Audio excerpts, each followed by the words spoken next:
குருவோட நீங்க கேட்டு இருக்கிறது FM. FMனா Radio City 91.1. Radio City. ஒரு சிலர் கூட பேசும்போது அவங்க எடுத்த உடனே நம்மளை பத்தின ஒரு கணிப்போடவே பேச ஆரம்பிப்பாங்க.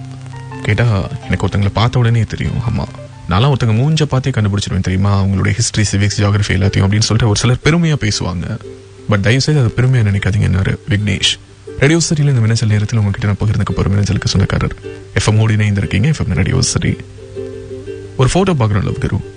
அதில் ஒரு விபத்து நடந்திருக்குது. ஜீப்ரா கிராசிங்ல ஒருத்தர் அடிபட்டு கிடக்குறாரு. கார் அவர் மேல மோதினது இந்த போட்டோல தெரியுது. பக்கத்திலே பார்த்தா ஒரு டாஸ்மாக்கும் இருக்குதுன்னு வச்சுக்கோங்களேன்.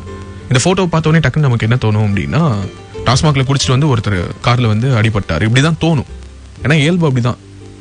டாஸ்மாக் பக்கத்துல ஒரு ஆக்சிடென்ட் நடந்தனாலே அவன் குடிச்சிட்டு வந்திருக்கணும் அப்படிங்கிற அளவுக்கு நம்ம மென்டலி ஒரு பெர்செப்ஷனுக்கு தயாராயிரும். ஆனா அப்படி இருக்கணுங்கிற அவசியம் கிடையாது. எதேச்சியா ஜீப்ரா கிராசிங்ல போன ஒருத்தர் மேல கூட கார்ல கண்ட்ரோல் இல்லாத ஸ்பீட்ல மோதி இருக்கலாம், சான்சஸ் இருக்கு. அல்லது சிக்னல் விழுந்து கார் மூவ் ஆகும்போது ஜீப்ரா கிராசிங்ல நடந்திருக்கலாம் அவரு எதேச்சியா கூட.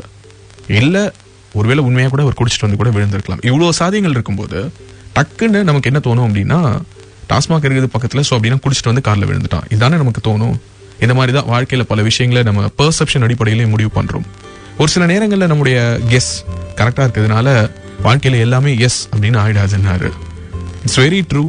All guesses are not yes. அந்த வார்த்தைகளுக்காகவே விக்னேஷ்க்கு தேங்க்ஸ் சொல்லி விடைபெற்றேன். Stay tuned. FM கேட்டுட்டு இருக்கீங்க. FM radio city.